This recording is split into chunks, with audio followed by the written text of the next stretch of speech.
Hello everyone, welcome to Unlock Science. Myself Anas Khan and I am a physics expert. So today I again welcome you all back to this NTSC Cracker series, and today the lecture we are starting is chapter electricity. तो इससे पहले हम कुछ chapters हम cover कर चुके हैं. The chapters which we have covered earlier were motion along a straight line, laws of motion and light.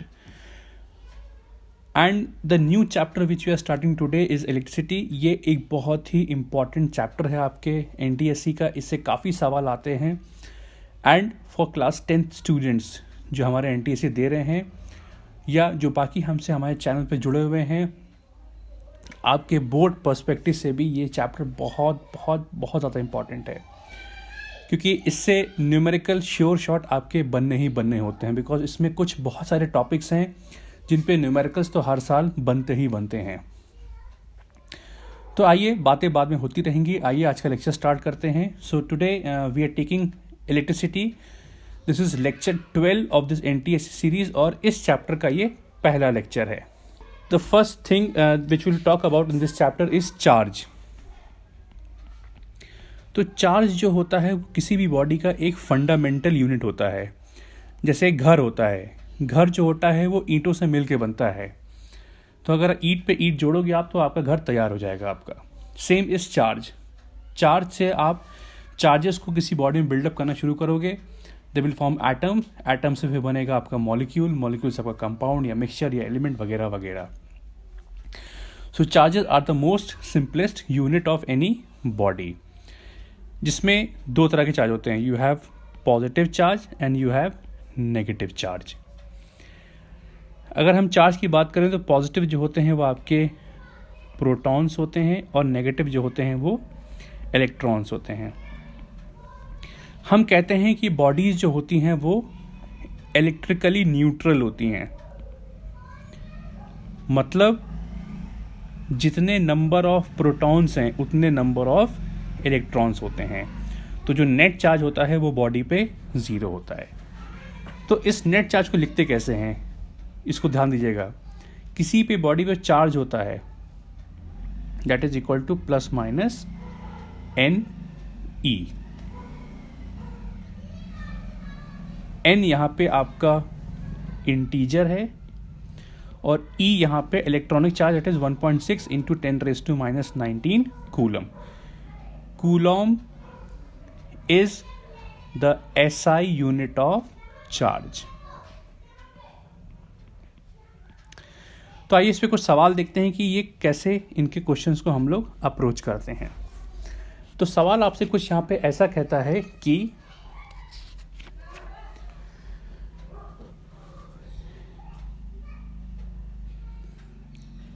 find the number of electrons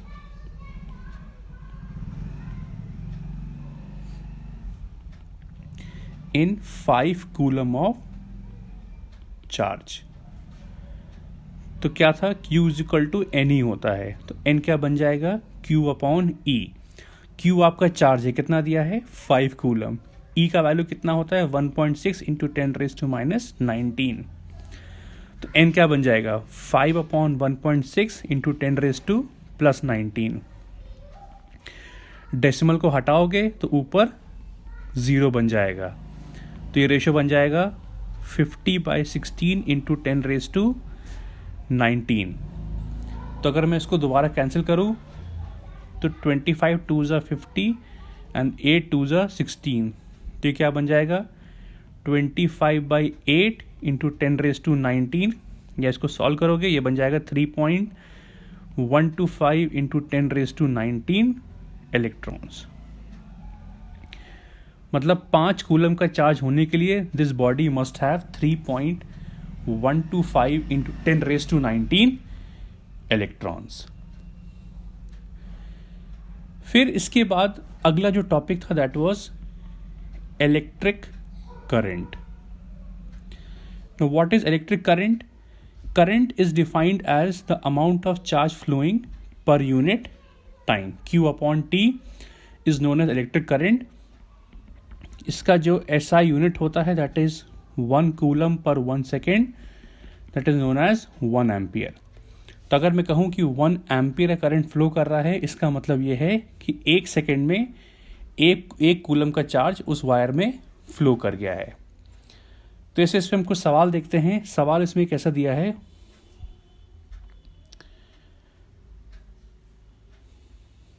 10⁻20 electrons each having charge of 1.6 into 10⁻⁻19 coulomb pass from one point to another in 0.1 seconds.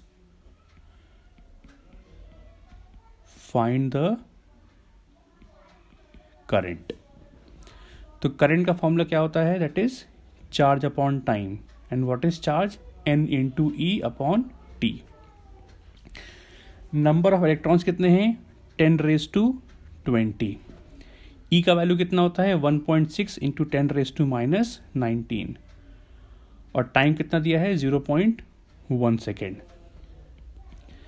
तो अगर इसको simplify करें तो देखिए यहाँ पे power 20 है, यहाँ -19 है, तो ऐड करोगे पावर तो 20 - 19 इज 1, तो ये बन जाएगा 1.6 इंटू 10 का पावर 1 अपॉन 0.1। तो कितना बन जाएगा, ये डेसिमल यहाँ से इससे हट जाएगा, तो ये बन जाएगा 16 into 10, therefore current is 160 ampere. तो ये आपकी करंट की वैल्यू आ गई आपकी। So basically current is defined as the amount of charge which has flown in per unit time. Q upon T will give you current. तो हम electric charge के बारे में बात कर ली, इलेक्ट्रिक करंट के बारे में बात कर ली। अब आइए बात करते हैं electric potential and potential difference.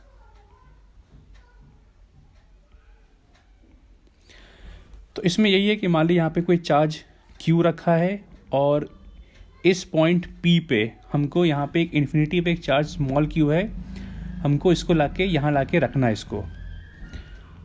तो जब मैं इस Q को यहाँ से लाके P पॉइंट पे लाके रखूँगा तो क्या होगा, आपने कुछ वर्क परफॉर्म किया होगा। So electric potential at point P is defined as amount of work done to bring this charge from infinity to this point. So WP upon small q, this is electric potential at point P. मान ली मैंने एक point यहाँ पे और लिया Q करके, तो VQ क्या होगा,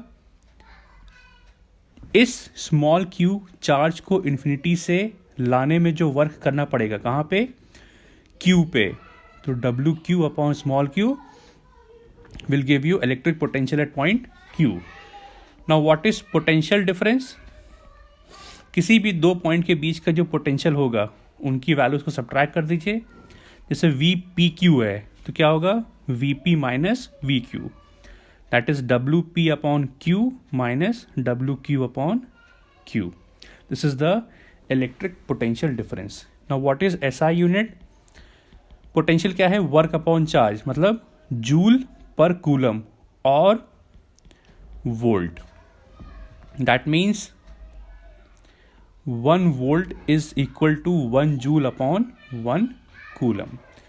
इसका मतलब ये हुआ कि अगर मैं 1 कूलम के चार्ज को मूव कराने में 1 जूल का वर्क करता हूँ, या 1 जूल का वर्क लगता है 1 कूलम के चार्ज को मूव कराने में इन्फिनिटी से उस पॉइंट तक, तो उसको हम कहते हैं 1 वोल्ट। अब आइए इस पर एक सवाल देखते हैं तो अपने आप हमारी बातें क्लियर हो जाएंगी। क्वेश्चन आपसे कहता है कि find the amount of work done in moving a charge of 5 millicoulomb across 2 points having a potential difference of 100 volts।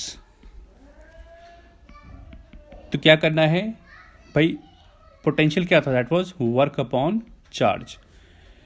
तो इस पोटेंशियल डिफरेंस V की वैल्यू कितनी दी है, it is given to be 100 volts. Work आपको निकालना है, charge कितना दिया है 5 मिली कूलम। मिली का मतलब होता है 10 का पावर -3, तो 5 इंटू 10⁻³ देयरफॉर वर्क क्या बन जाएगा 5 इंटू 10⁻³ इंटू 100, तो ये बन जाएगा 500 इंटू 10⁻³ और W will be equal to 0.5 joules.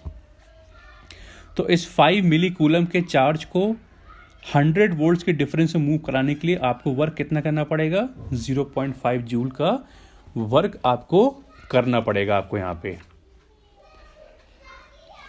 तो ये तो बात हमारी हो गई इलेक्ट्रिक पोटेंशियल और डिफरेंस के बारे में बात हो गई। अब मूव करते हैं हम लोग एक बहुत ही इंपॉर्टेंट टॉपिक के ऊपर, दैट इज इलेक्ट्रिक रेजिस्टेंस। तो इसमें हम बात करेंगे ओम्स लॉ की।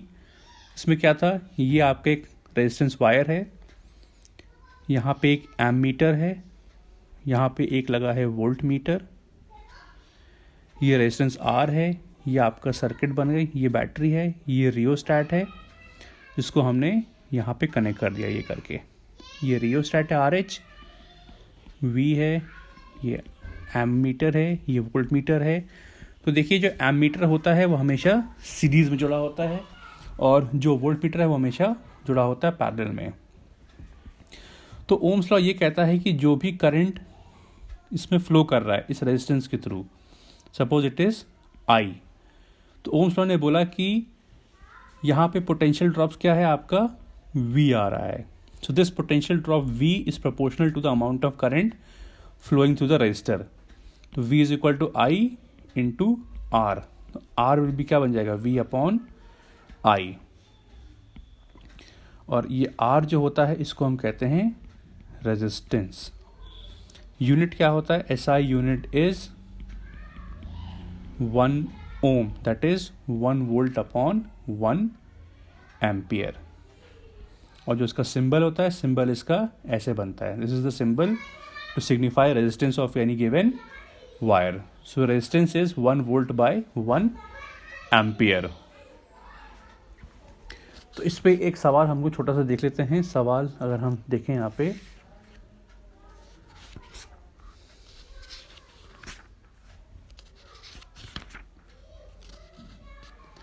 तो सवाल ये दिया है यहाँ पे इसने कि इसने बोला है कि किसी भी वायर में है जो करंट आपका फ्लो कर रहा है दैट इज 0.35 एम्पियर, और जो आपको वोल्टेज दिया है वो 1.4 वोल्ट का दिया है।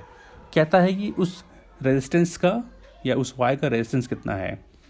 तो V इज इक्वल टू होता है IR, तो R क्या बन जाएगा V अपॉन I। V आपको दिया है 1.4 और I दिया है 0.35। इसको अगर हम लोग सिंप्लीफाई करें, डेसिमल को हटाएं अगर हम लोग, तो अगर डेसिमल ऊपर से हटाओगे तो एक 10 आपका नीचे आ जाएगा, और नीचे का डेसिमल हटाओगे तो 2 0 आपके ऊपर चले जाएंगे। तो ये बन जाएगा 1400 अपॉन 35। तो R आपका क्या कितना बन जाएगा, आपका R will be equal to, ऊपर 140 होगा, ऊपर आपका 140 होगा, तो R बन जाएगा आपका 35 इंटू 35 को अगर मैं 4 से मल्टीप्लाई करूँ तो R आपका बन जाएगा 4 ओम आपका रेजिस्टेंस आपका आ जाएगा। Now the last topic of this lecture is factors affecting the resistance।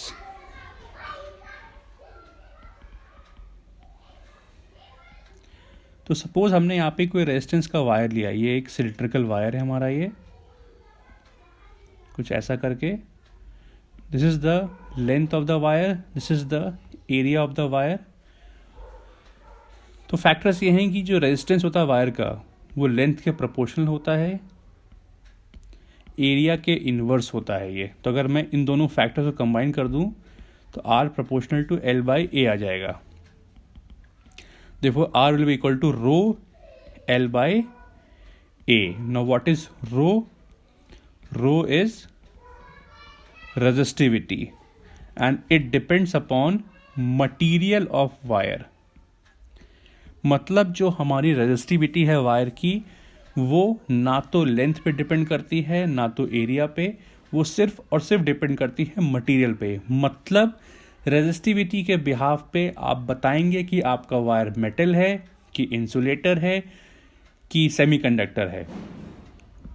तो चाहे आप किसी वायर, मतलब कॉपर का वायर है, लेंथ घटा दो बढ़ा दो, रेजिस्टेंस भले चेंज होगा, रेजिस्टिविटी उसकी चेंज नहीं होगी आपकी। तो यहाँ से रेजिस्टिविटी क्या बन जाएगी? Become R A by L. तो आर क्या है? ओम। एरिया क्या है? Metre square. लेंथ क्या है? मीटर। तो 1 मीटर कट गया, तो जो रेजिस्टिविटी है उसका यूनिट होता है ohm into metre. This is your resistivity. तो अब इस पे आइए हम लोग कुछ सवाल देखते हैं कि कैसे इस पे सवाल किए जाते हैं। यहाँ पे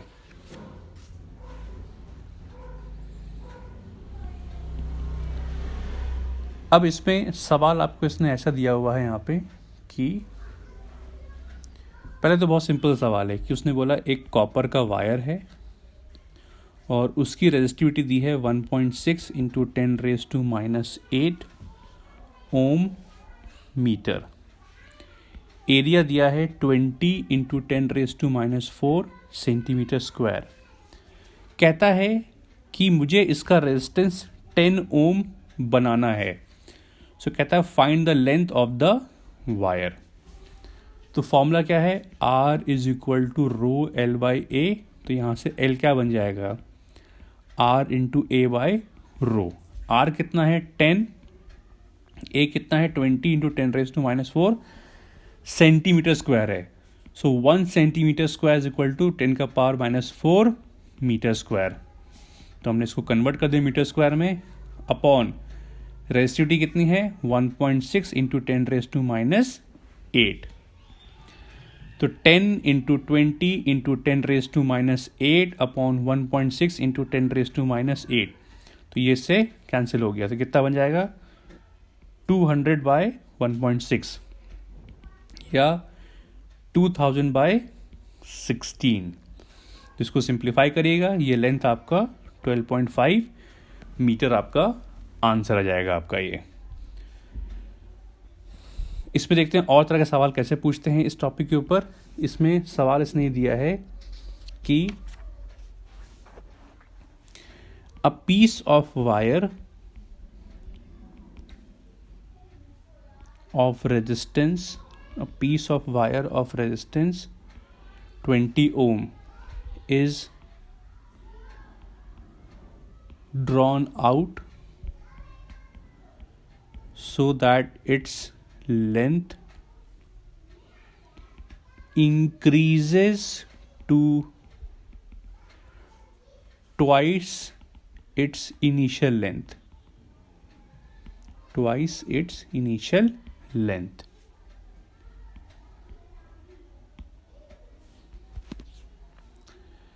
Calculate the resistance of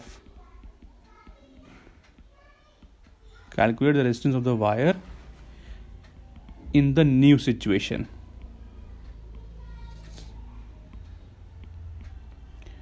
In the new situation. तो कैसे करना है? देखो, जिससे हमने यहाँ पे ये इनिशियल कंडीशन है, इसने कुछ ऐसा दिया है आपको, ये वायर दिया हुआ है। अब इसने बोला है कि हमने इसकी लेंथ को डबल कर दिया है। तो देखिए इसमें कॉन्सेप्ट क्या है? वॉल्यूम विल रिमेन कांस्टेंट, क्योंकि जो वायर की कैपेसिटी है वो तो सेम रहेगी, वो थोड़ी चेंज हो जाएगी आपकी। और वॉल्यूम क्या होता है? Volume is area into length. तो अगर वॉल्यूम कांस्टेंट है, लेंथ हम बढ़ा रहे हैं, तो एरिया क्या होगा, एरिया को आपको घटना पड़ेगा। दैट मीन्स अगर मैंने इस वायर की लेंथ को डबल कर दिया तो आपका नया वायर कुछ ऐसा बनेगा। आपका लेंथ तो आपने डबल कर दिया है, लेकिन उसका एरिया देखते हैं क्या होगा। तो आइए ज़रा दोनों का हम वॉल्यूम कवर करते हैं। तो ये स्टेज 1 है, ये स्टेट 2 है, तो हम लिखेंगे V1 is equal to V2। तो A1 L1 is equal to A2 L2। इसको हम, इसकी लेंथ हम L मान लेते हैं। तो A1 L, A2 नया लेंथ क्या है इसका, डबल हो गया, तो L L कैंसिल हो गया। देयरफॉर जो नया एरिया है वो इनिशियल का आधा हो गया आपका ये। अब बात करते हैं रेजिस्टेंस की। हमको R2 बाई R1 निकालना है। तो R2 क्या होगा, रो L2 बाई A2, R1 क्या होगा, रो L1 बाई A1। सिंस दोनों केस में आपका वायर सेम है तो रेजिस्टिविटी आपकी सेम होगी। तो फॉर्मूला क्या बन जाएगा, L2 by A2 into A1 by L1। अब आइए इनकी वैल्यू पुट करते हैं। R1 कितना दिया है 20, L2 कितना है 2L1, A2 कितना आया है A1 बाई 2, तो यहाँ पे लिख देंगे हम A1 by 2 into A1 by L1। तो A1 कट गया, L1 हट गया, और ऊपर आपका ये 2 जो होगा ये ऊपर आ जाएगा। तो ये कितना बन जाएगा, 2 इंटू 2 इज 4। तो R1 by 20 is, sorry R2, ये R2 है, R2 by 20 is equal to 4। देखो जो नया रेजिस्टेंस है दैट इज 20 इंटू 4, तो R2 क्या बन जाएगा, that will be equal to 80 ohm. So the new resistance in this case is your value 80 ohm. So the concept of this question is that you have to conserve the volume, then you have to find the factors by which your area and length are changing, and after that use the formula of resistance, that is rho L upon A. तो इसमें हमारा जो answer आएगा that will be equal to 80 ohm. एक इसमें आखिरी चीज़ और थी कि सपोज अगर मुझे ये graphical analysis of Ohm's law है, graphical analysis of Ohm's law है। तो सपोज मैंने यहाँ पे एक ग्राफ बनाया बिटवीन V एंड I। तो ओम्स लॉ में क्या होता है, ओम्स लॉ में एक ग्राफ जो होता है आपका वो एक स्ट्रेट लाइन आता है। ये अगर मैं इसको ठीक से ड्रॉ करूँ, मैं ये लाइन आपकी जो होती है वो स्ट्रेट आती है। अब मैं यहाँ पे कुछ पॉइंट्स मार्क करता हूँ इसमें।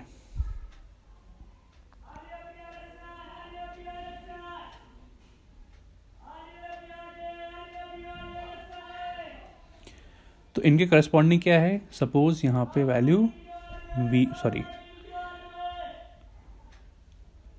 I1 है, V1 है, यहाँ I2 है, यहाँ V2 है, यहाँ I3 है, यहाँ आपका V3 है, फिर यहाँ पे I4 है, यहाँ V4 है, और ये आपका I5 है और V5 है। तो बेसिकली सपोज मैं यहाँ पे अगर स्लोप निकालूँ, अगर मैं इसको पॉइंट्स को लेबल कर दूँ, सपोज ये A है, ये B है, ये C है, ये D है, ये E है और ये O है। तो अगर मैं कहूँ जरा बताइए स्लोप ऑफ OA कितना होगा, तो change of vertical V1 minus 0 upon I1 minus 0, that is V1 by I1। अगर हम A से B तक का स्लोप निकालें तो क्या होगा, change of vertical V2 minus V1 upon I2 minus I1। अगर हम ऐसे ही निकालें slope of B to C क्या हो जाएगा, V3 minus V2 upon I3 minus I2। Slope of C to D क्या होगा, V4 minus V3 upon I4 minus I3। And slope of D to E क्या होगा, V5 minus V4 upon I5 minus I4। अगर if all the slopes are equal then Ohm's law is obeyed. और देखिए यहाँ पे slope में क्या है, स्लोप में आप किसका रेशो निकाल रहे हो, वोल्टेज और करंट का रेशो निकाल रहे हो, और वोल्टेज और करंट का रेशो क्या होता है, इट इज रेजिस्टेंस। तो मुझे बस इसका लिखने का पर्पस ये था, इसको आप नोट कर लो। Therefore we can say slope of voltage current graph will give you resistance. और अगर आपका ग्राफ के हर सेगमेंट का स्लोप सेम आता है, आप देख सकते हैं अगर हर सेगमेंट का स्लोप सेम आता है देन ग्राफ आपका कुछ ऐसा बनेगा, और इसका मतलब ये है कि आपका वायर ओम्स लॉ को ओबे करेगा आपका ये। तो चाहे आप सेगमेंट इसका निकालो, चाहे इसका निकालो, चाहे पूरे का निकालो, चाहे इतने का निकालो, सबका रेशो या वैल्यू हमेशा सेम आएगी। इसका मतलब ये है कि आपका वायर जो है वो ओम्स लॉ को ओबे करता हुआ चल रहा है आपका। तो friends, this was all about the basic concepts of electricity, that is electric charge, electric potential, electric resistance, electric current, and then we talked about Ohm's law and the graphical analysis of the Ohm's law. So I hope कि आपको ये basic चीज़ें समझ में आई होंगी, and we have done in substantial questions कि आपको चीज़ें क्लियर हो जाएंगी आपको। In case you have any more doubts, any more questions to discuss with us, you are free to write in our comment section. हम आपके questions को जल्द से जल्द उसको क्वेरी दूर करने की पूरी कोशिश करेंगे आपकी हम लोग। एंड जो आपका नेक्स्ट लेक्चर आएगा वो इससे ज़्यादा इंपॉर्टेंट है, जिसमें हम सीरीज पैरेलल के बारे में हम लोग बात करेंगे। सो आई होप कि आपको ये चीज़ें पसंद आई होंगी, समझ में आई होंगी। तो आप प्लीज़ हमें लाइक करें, and if you are new to our channel please do subscribe to our channel, और इस वीडियो को अपने दोस्तों में शेयर करें ताकि उनको भी आने वाले NTSC एग्जामिनेशन में हेल्प मिल सके। So friends, stay tuned, stay focused, and keep working hard for your NTSC examinations. Thank you.